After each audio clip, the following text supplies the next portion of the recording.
Essa minha aula não tem muita graça para discutir essas coisas. Viu? Mas André gosta muito, inclusive eu recomendo fortemente que quarta-feira, no segundo horário, vocês aproveitem para tratar de forma aprofundada sobre esses assuntos de política. O povo gosta da esculhambação, tá vendo? Então, olha só. O reconhecimento da soberania, da soberania e da consolidação do Estado por parte dos demais é um ato unilateral, porque só depende dele, não existe a imposição de que haja uma manifestação bilateral. O Estado sozinho e isoladamente ele reconhece ou não. Além disso, a gente tem que esse vai ser um ato discricionário e a gente reconhece que a discricionariedade é um âmbito de liberdade que os agentes públicos têm de praticar determinados atos nos estritos limites da legalidade. Isso é muito importante. Isso é muito importante. Percebam que a discricionariedade ela não implica em uma liberdade ampla e restrita. É uma liberdade limitada pela lei. Ou seja, a lei vai dar uma caixa, a lei vai dar um limite objetivo e a partir daqueles limites objetivos é que o agente público vai ter liberdade para agir. Então é um ato discricionário do Estado. A discricionariedade implica em análise de quê? De mérito administrativo. O que é o mérito administrativo? É a análise de oportunidade e conveniência. Análise de oportunidade e conveniência. Então o Estado vai analisar. É conveniente e oportuno que eu reconheça que aquele Estado é efetivamente um Estado, que ele conta com soberania, se sim, se conferirá o reconhecimento, mas cabe apenas e tão somente ao Estado reconhecer essa condição. Além disso, é um ato de natureza política. Então a gente vai ter o reconhecimento de um Estado como um ato político. Por que um ato político? Porque juridicamente Estado nenhum tem a obrigação de dar reconhecimento. É um ato de natureza política. Se for interessante, se for adequado para o Estado, ele sim dará reconhecimento. Mas se não, se for algo prejudicial, ele não o fará. A gente tocou rapidamente sobre esse assunto na aula passada e na aula retrasada. Acho que foi na aula passada, quando a gente falava sobre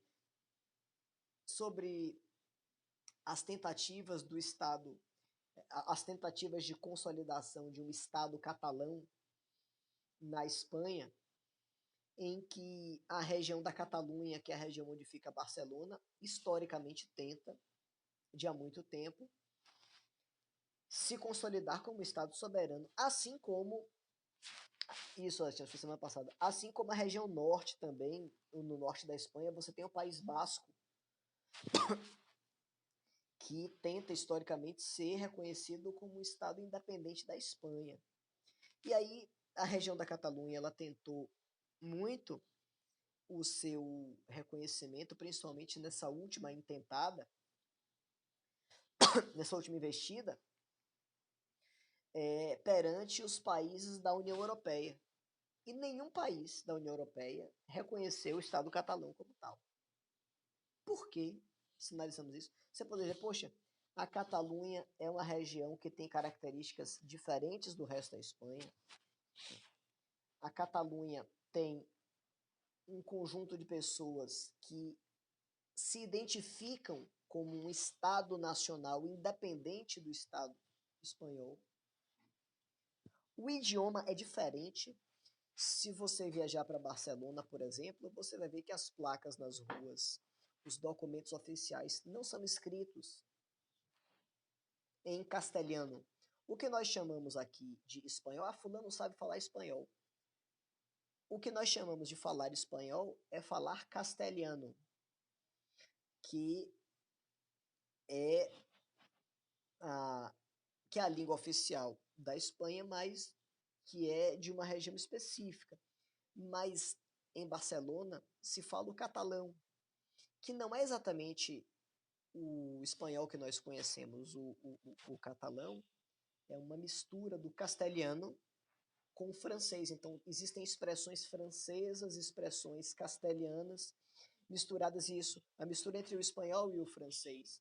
Isso, as placas nas ruas, a comunicação das pessoas, os próprios documentos oficiais são todos escritos em catalão.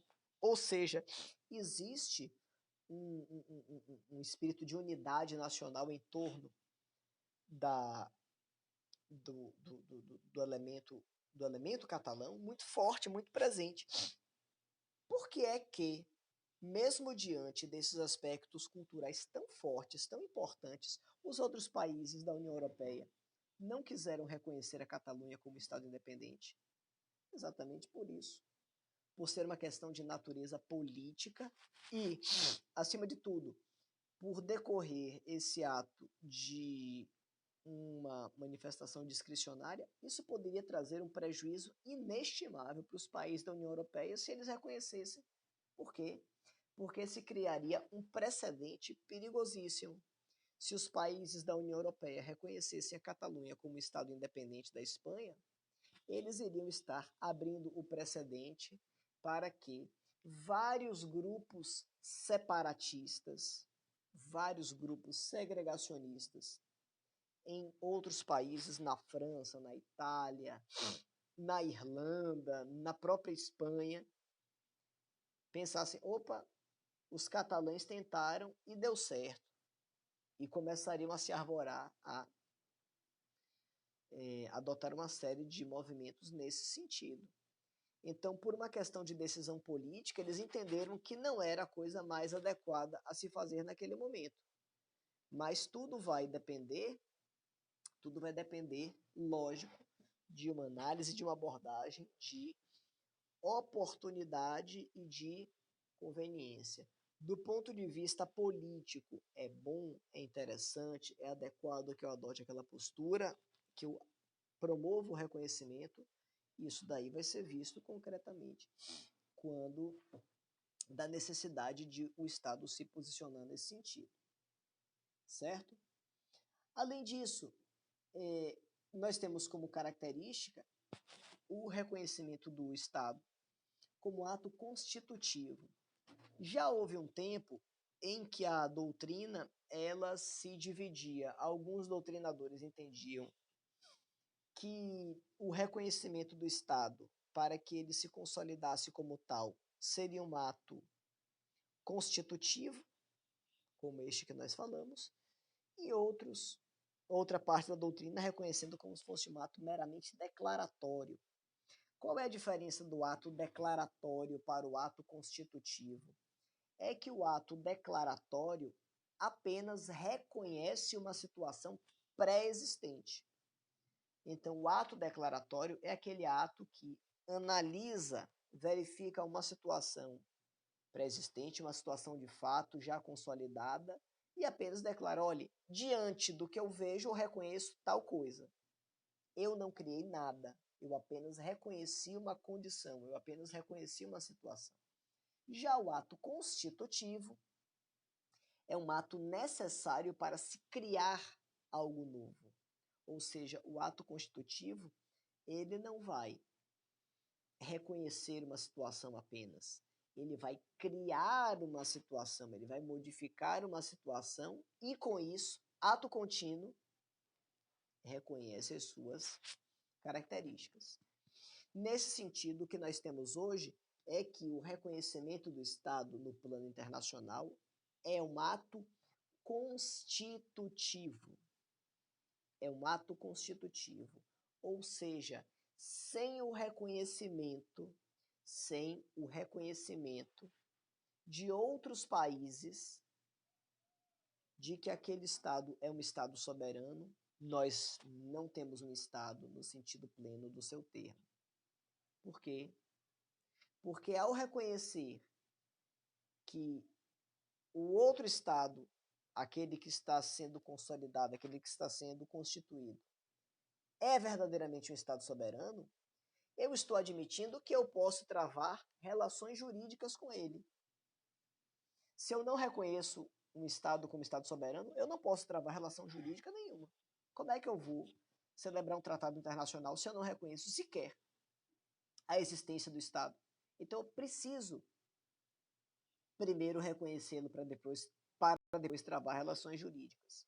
Ora, se eu não o reconheço e, portanto, se eu não posso travar com ele relações jurídicas, eu retiro uma das características mais importantes para a consolidação e para a criação do Estado, que é o quê? Reconhecê-lo como sujeito de direito internacional. Beleza? Então, essas 4 características, elas estão atreladas ao reconhecimento do Estado no plano internacional. Primeiro, ser ato unilateral dos Estados, depois ser ato discricionário dos Estados. Terceiro, ser ato de natureza política, não tem a ver com direito, tem a ver com manifestação política. E quarto, ser um ato constitutivo, que tem em si o elemento criador. Eu crio direito novo. Eu crio a condição de reconhecimento daquele Estado como sendo um Estado soberano. Certo?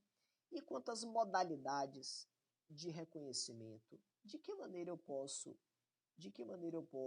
identificar o reconhecimento do Estado, de um Estado novo que se apresenta? Esse reconhecimento pode ser expresso ou tácito. O reconhecimento expresso se dá quando um Estado se manifesta de forma concreta, de forma objetiva, como regra de maneira escrita, indicando que reconhece a legitimidade daquele Estado, que reconhece a legitimidade desse Estado na condição de Estado soberano e que a partir daquele momento poderá começar a travar relações jurídicas com ele. Ou seja, através da manifestação expressa, o Estado coloca de forma indiscutível, de forma inequívoca, de forma objetiva, o fato de que está estabelecido uma conexão de relação direta entre estes estados, pelo fato de que há o reconhecimento. Ou seja, o Estado diz: eu reconheço o Estado tal como Estado soberano e apto a praticar quaisquer atos na ordem internacional, inclusive celebrar tratados.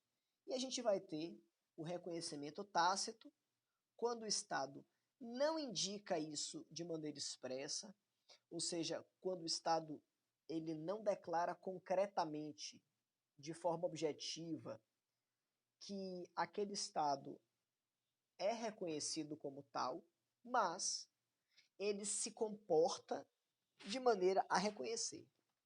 Então vamos imaginar que surja um Estado novo. Então vamos imaginar que já se tem um Estado novo,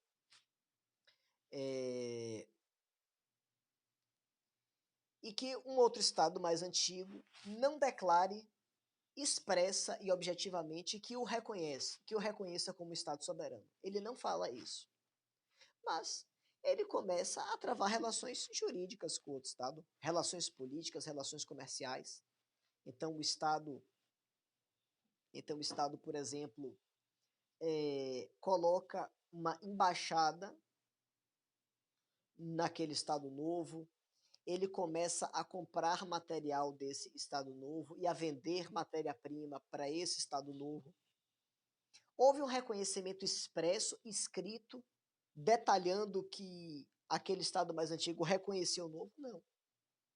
Mas, de maneira tácita, o comportamento adotado pelo Estado mais antigo leva a crer que ele já está se manifestando de maneira a reconhecer aquele Estado novo como um Estado plenamente soberano. Certo? Então, de forma tácita, nós temos um conjunto de ações que fazem com que se reconheça a presença de um outro Estado e que esse outro Estado é soberano, e de forma expressa nós teremos um reconhecimento objetivo concreto, quando o próprio Estado declara reconhecer. Deixa eu só ver aqui, só um minutinho, só ver aqui as mensagens. Material no Google, já está disponibilizado o material, Écio. Alexandre já colocou embaixo. E Gerson, o que aconteceu na Venezuela com o outro Estado é tácito? Qual foi essa situação específica, Gerson? Me coloque aí a par. A Venezuela com você.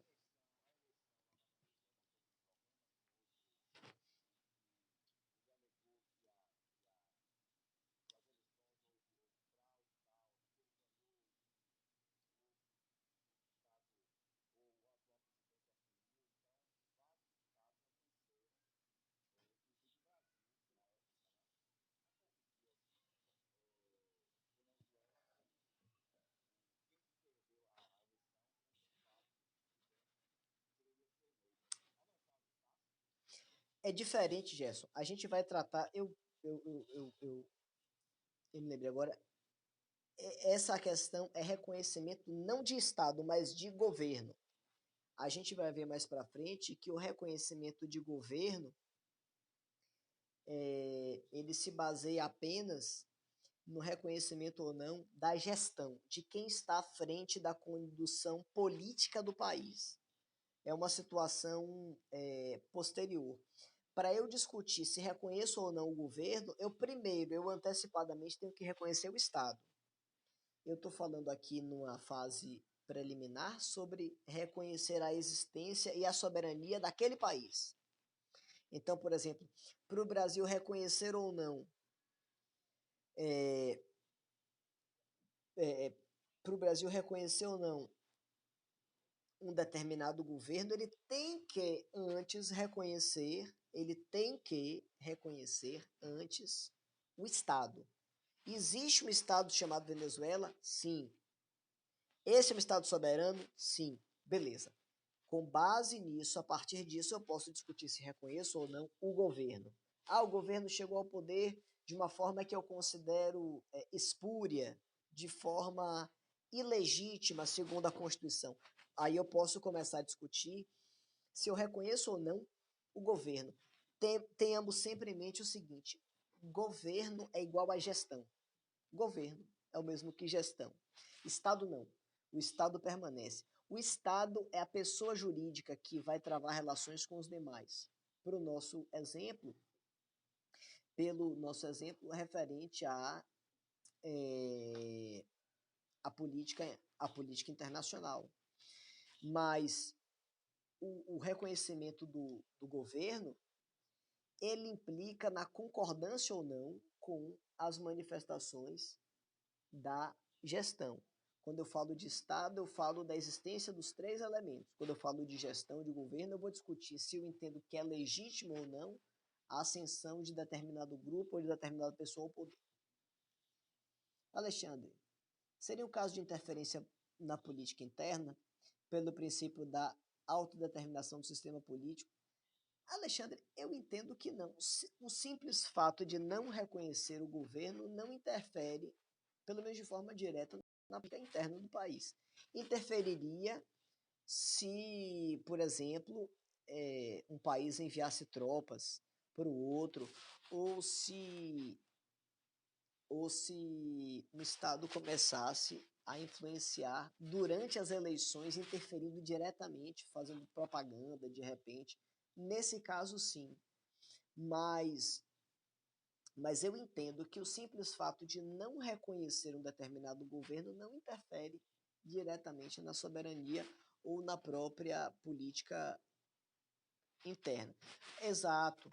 O país é livre para escolher o seu governo, mas perceba que o outro Estado ele também tem a liberdade de não reconhecer, de entender que aquele governo não é legítimo, de entender que aquele governo é afrontoso aos direitos humanos, enfim. E assim, isso é muito discutível. Se você for analisar do ponto de vista das relações internacionais, O que vai definir,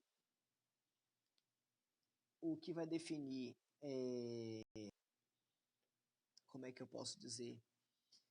O que vai definir esse reconhecimento ou não é a vontade política, de forma muito concreta. Por exemplo,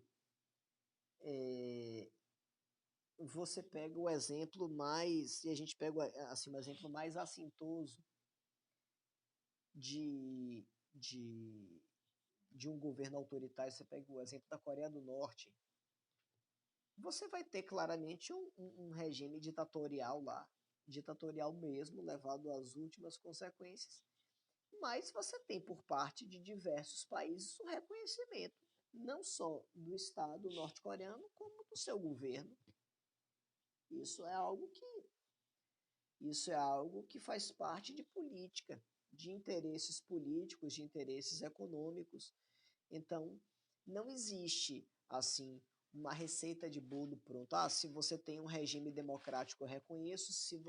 Se a ascensão ao poder foi de forma não constitucional, eu não reconheço. Vai muito de acordo com a, o tipo de política interna que está sendo feita.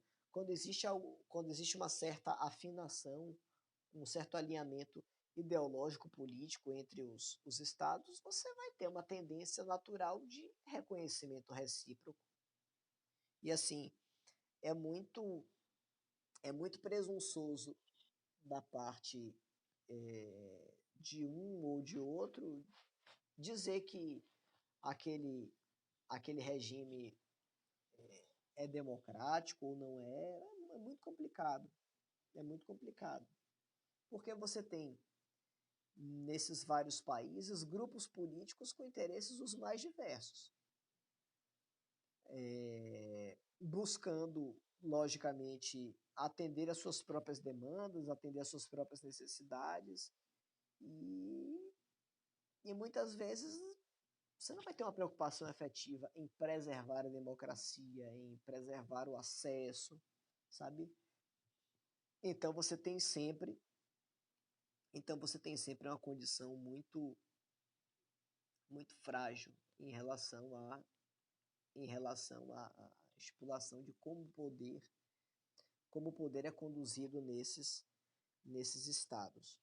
Porque mesmo em democracias consolidadas, você vai ter muitas vezes a falta de acesso ou a falta de interesse das pessoas em participar do processo político como um dos principais dificultadores, mesmo um dos principais dificultadores.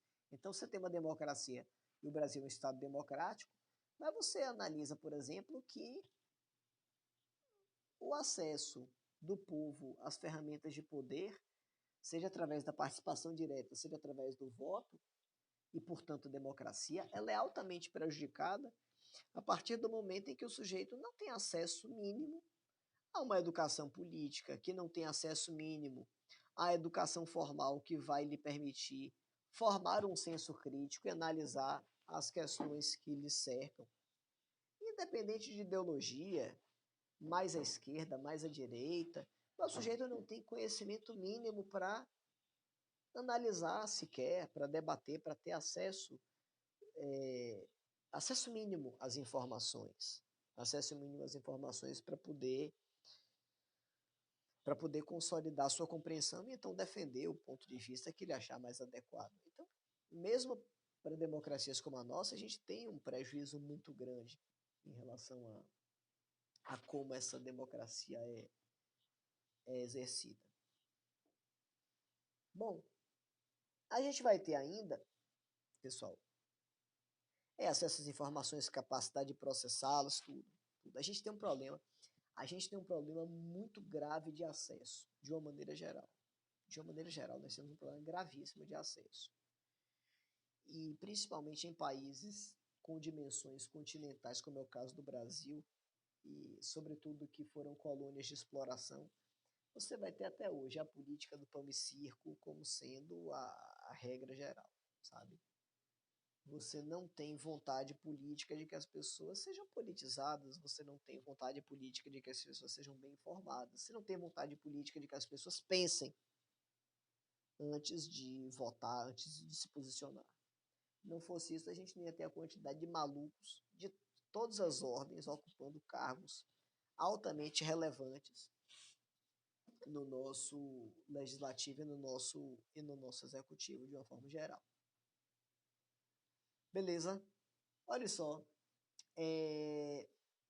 a gente tem, de uma forma geral, alguns elementos colocados como requisitos que foram estipulados pela União Europeia como condições indispensáveis para que um Estado seja reconhecido, certo? Então, assim, fora a existência de povo, território, soberania, possibilidade de travar relações internacionais, a União Europeia, ela estipulou alguns elementos condicionantes que hoje se apresentam como sendo verdadeiras regras para que um Estado seja plenamente reconhecido como tal.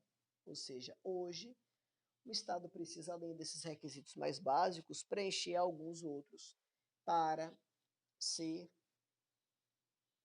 identificado verdadeiramente como um Estado soberano, como um Estado com condão, com a possibilidade, com a capacidade de travar relações com outros Estados, certo? Lembrando sempre que a gente está falando por enquanto aqui de reconhecimento de Estado e não de reconhecimento de governo. Eu não estou falando sobre gestão, eu não estou falando sobre governo. Eu me refiro aqui ao reconhecimento da existência do Estado com seus elementos básicos fundamentais. Quais são os requisitos, portanto, de reconhecimento do Estado? Em primeiro lugar, respeito à Carta da ONU. O respeito à Carta da ONU é uma condição indispensável. E a gente identifica que essa Carta da ONU ela vai estar vinculada a uma série de elementos de ordem material, de ordem principiológica, que levam o Estado a se comprometer no sentido de proteger a soberania dos demais Estados, a adotar medidas pacíficas em situações de eventual conflito com outros Estados, a adotar uma postura voltada a prestar auxílio aos Estados mais necessitados, a prestar cooperação mútua, a se submeter às normas de direito internacional, a necessidade de se colocar na condição de Estado protetor e em âmbito internacional e em âmbito interno dos direitos humanos. Então, todo esse conjunto de elementos estão atrelados à Carta da ONU e o Estado, para ser reconhecido como tal, ele deve se submeter ao crivo e aos elementos dessa carta, desse tratado internacional, na verdade, certo? Além disso, garantia de respeito aos grupos étnicos e nacionais.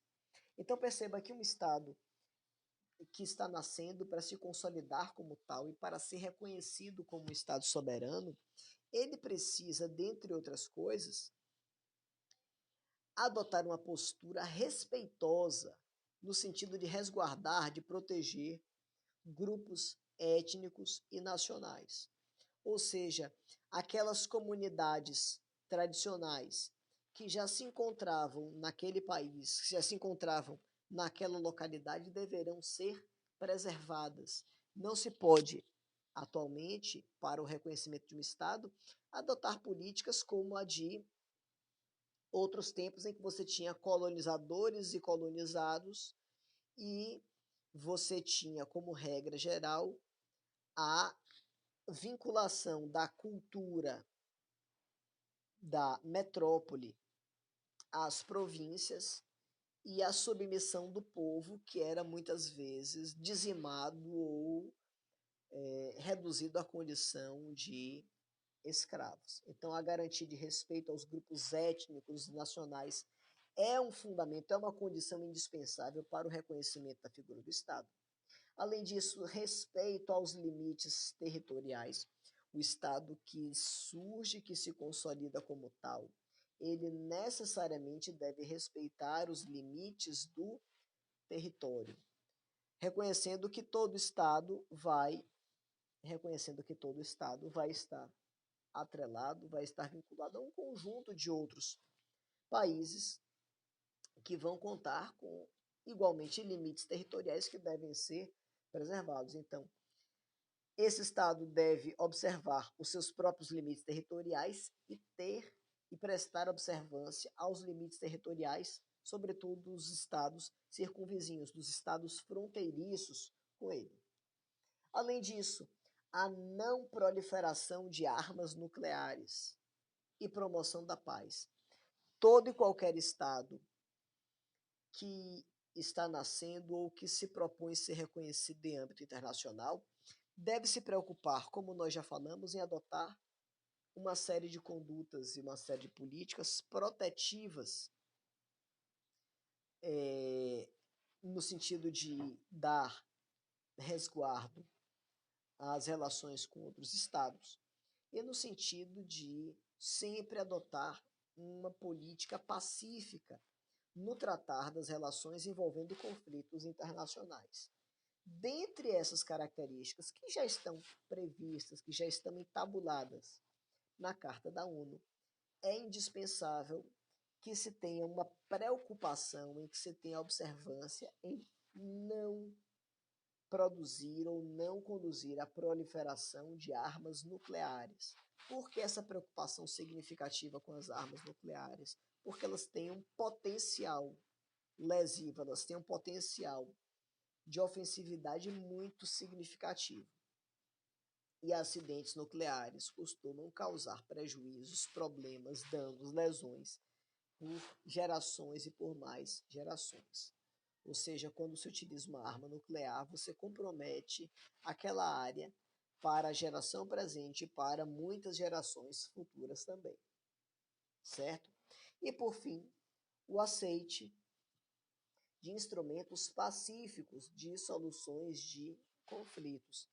Hoje nós vamos ter no âmbito das relações internacionais uma série de ferramentas utilizadas, e a gente vai ver isso de forma mais detalhada quando a gente estiver tratando sobre as organizações internacionais, mas a gente vai ter muitas ferramentas que permitem que os estados resolvam as suas situações conflituosas através de ferramentas pacíficas, de ferramentas que não estão ligadas ao conflito armado.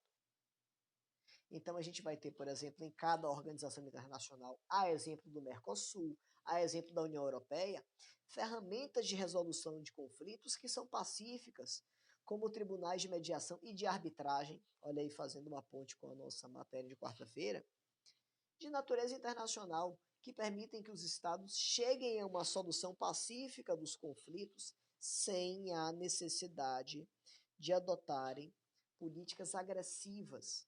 Nós temos, para além da mediação, da conciliação e da arbitragem, ferramentas como a diplomacia, como as cartas de bons ofícios, como a assunção de medidas de direcionamento de condutas recíprocas para que os estados cheguem a um meio termo que seja adequado para ambos. Então percebam que a adoção de uma política voltada para a resolução pacífica dos conflitos é condição indispensável. Peraí, deixa eu abrir aqui. O problema é que existe nos territórios da Cisjordânia, da faixa de Gaza, da Palestina, briga pela soberania dos territórios além da Jerusalém Oriental. Sim, você tem problemas hoje, Écio, de ordem territorial muito grandes, muito significativos, e você tem questões mais graves,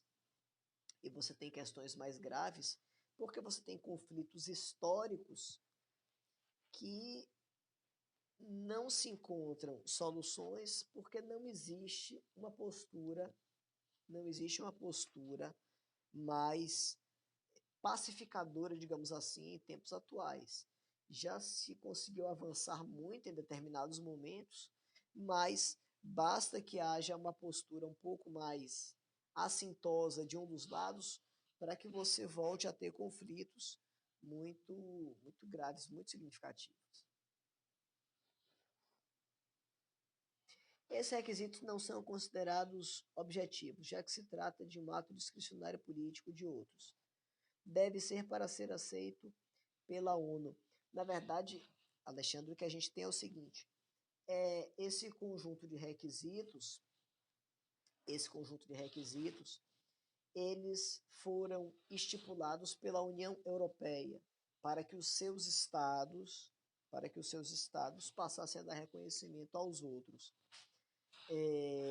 Mas não existe um tratado específico de âmbito global em relação a esses pontos. Isso passou a ser utilizado como um costume internacional, como um padrão geral. Mas é lógico que não existe uma imposição obrigatória. Isso é meio que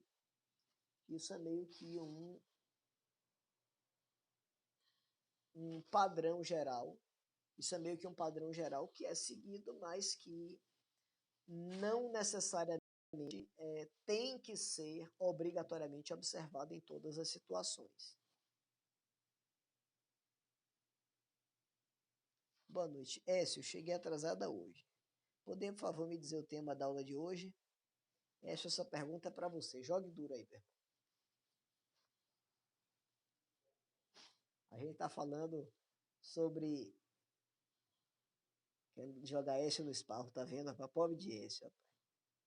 Jéssica, a gente está falando sobre soberania estatal.